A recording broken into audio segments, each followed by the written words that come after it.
இதுல என்ன பண்ணிட்டாங்கன்னா விதி 33 கீழ் நாங்கள் திருத்தம் பைலாவை அமன் பண்ணிருக்கோம். இதுவும் இன்னைக்கு இவங்க ஸ்டாண்ட்ல இருந்து மாறவே முடியாது. என்ன சொல்றாங்கன்னா பைலாவை ரூல் 33 கீழ் நாங்கள் திருத்தம் செய்திருக்கிறோம். அதை எங்க ஸ்டேட் எக்ஸிகியூட்டிவ் மீட்டிங்ல பைலாவை திருத்தம் செய்யணும்னா 2 ஆஸ்பெக்ட். ஒன்னு ஜெனரல் கவுன்சில்ல தான் பண்ண முடியும். ரெண்டாவது ஜெனரல் கவுன்சில்ல 3/2 பங்கு பெரும்பான்மையோடு தான் செய்யணும். தீர்மானம் முன்மொழியணும், வாக்கெடுப்பு விடணும், அதன் அடிப்படையில் ஆதரவு தெரிவிக்கணும்.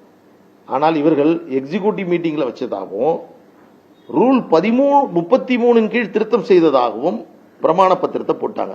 இதை மாற்ற முடியுமா? சிவில் கோர்ட்டுக்கு அவங்க எப்படா வருவாங்கன்னு நாங்க பார்த்துக்கிட்டே இருக்கோம், எதிர்பார்த்துக்கிட்டே இருக்கோம். இந்த பக்கம் ஓடுறாங்க, இந்த பக்கம் ஓடுறாங்க, டெல்லிக்கு ஓடுறாங்க, சென்னைக்கு ஓடுறாங்க, தேர்தல் கமிஷனுக்கு ஓடுறாங்க, அப்புறம் போலீஸ் ஸ்டேஷன் வரைக்கும் ஓடுறாங்க, சிபிஐக்கு ஓடுறாங்க, ஐபிக்கெல்லாம் வர போயிருக்காங்க. இதுக்காக போக வேண்டிய இடம் சிவில் கோர்ட்டியா? அது பக்கத்தில் இருக்கு, பாரிஸ் கார்னர்ல இருக்கு, ஹைகோர்ட்ல இருக்கு. போங்க, போய் நீங்க அதுல ஒரு பெட்டிஷனை போடுங்க.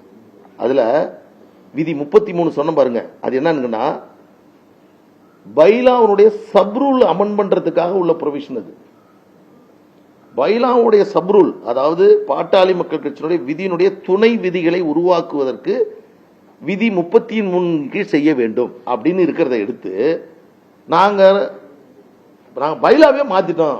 பைலாவை மாத்துறதுக்கு விதி 34, அந்த 34 தான் நான் சொன்னதை சொல்லுது. ஜெனரல் கவுன்சில் நடத்தணும், பொதுக்குழு 2/3 தீர்மானம் நிறைவேற்றணும். அப்ப பொதுக்குழுவை கூட்ட வேண்டும். யார் கூட்ட முடியும்?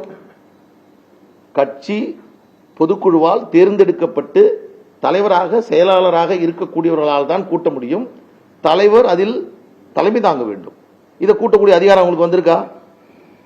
2026 வரை எங்களுக்கான அனுமதியை தேர்தல் ஆணையம் வழங்கியிருக்கிறது. இன்னைக்கு நாங்கள் அடுத்த பொதுக்குழு நடத்தினோம். இப்ப இன்னொன்னு சொல்றோம், அந்த பொதுக்குழு கூடாதுன்னு தானே கோர்ட்டுக்கு போனாங்க, சென்னை ஹைகோர்ட்டுக்கு. அந்த மனு தள்ளுபடி செய்யப்பட்டது. அதற்கு பிறகு பொதுக்குழு நடத்தப்பட்டது. அதுக்கு மேல இது பண்ணியாச்சு. பொதுக்குழுல நாங்க தீர்மானம் போட்டுட்டோம். 2026 வரைக்கும் நாங்க எக்ஸ்டெண்ட் பண்ணிட்டோம்.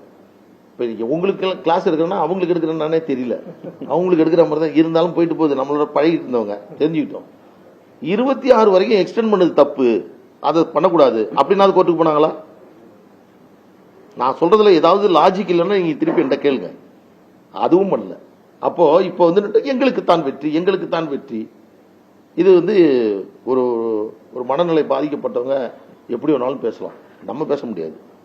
நான் உங்களுக்கு தெளிவா அன்போடு நான் இந்த நேரத்தில் சொல்றது, உச்ச நீதிமன்றத்தினுடைய தீர்ப்பு, உயர்நீதிமன்றத்தினுடைய டெல்லி உயர்நீதிமன்றத்தினுடைய தீர்ப்பு மருத்துவர் அன்புமணி ராமதாஸ் அவர்களை தலைவராக ஏற்றுக்கொண்ட பாட்டாளி மக்கள் கட்சியினுடைய லட்சோப லட்ச தொண்டர்களால் போற்றி கொண்டாடக்கூடிய ஒரு தீர்ப்பு இந்த தீர்ப்பு.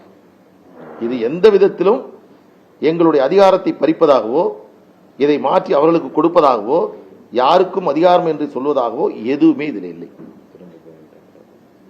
இந்த தீர்ப்பு வந்ததற்கு பிறகு வந்துருச்சு தீர்ப்பு, காப்பி ஆர்டரே வந்துருச்சு. உங்களுக்கு தான் அதிகாரம் வந்துருச்சு. ஆனா நேற்று போய் டெல்லியில் இருக்கக்கூடிய போலீஸ் ஸ்டேஷன்ல போய் கம்ப்ளைண்ட் கொடுக்க ஆரம்பிச்சிங்க. அதுல இருந்து என்ன தெரியுது உங்களுக்கு? நான் போனேன், கேஸ் நடத்தினேன், கோர்ட்ல ஓப்பன் கோர்ட்ல டிக்டேட் பண்ணாங்க. நான் கிளம்பி சென்னைக்கு வந்துட்டேன். நேற்று முந்தானத்து கோர்ட்டுக்கெல்லாம் போயிட்டு வந்தேன். இங்க தான் இருக்கேன். உங்களுக்கு தான் ஆர்டர் வந்துச்சு இல்ல? ஏன் இந்த ஒரு ஜி.கே. மணி டெல்லியிலே உட்காந்துருக்காரு, தேர்தல் கமிஷன் ஓடுறாரு, டெல்லி கோர்ட்டுக்கு ஓடுறாரு? ஏன் ஓடுறீங்க? இதுல இருந்து என்ன தெரியுது? ஜெயிச்சிட்டோன்னு சொன்ன பிறகு நீங்க போய் ஒரு புகார், நான் அதெல்லாம் சொன்னேன்னு வச்சுங்களேன், அது எங்க ஐயாவை நாங்க அவமதிக்கிறதா, அவருடைய நற்பெயரை இதை விட மோசமாக கெடுக்கிறதுக்கு வேற யாராலையுமே முடியாது. அவ்வளவு மோசம் பண்றாங்க. நான் கேட்கிறேன், நேத்து டெல்லியில ஒரு கம்ப்ளைண்ட் கொடுக்குறாங்க. ஐயா நேத்து எங்க சார் இருந்தாரு? தைலாபுரத்தில் இருக்காரு. அவருடைய கையெழுத்து போட்டதை டெல்லியில 26ஆம் தேதி போட்ட கடிதத்தை டெல்லியில கொடுக்குறாங்க. இதெல்லாம் நான் கொஸ்டின் பண்ணா என்ன சார் ஆகும்? இன்னும் நிறைய இருக்கு, நான் சொல்ல மாட்டேன் அதுல என்னென்ன இருக்குன்னு.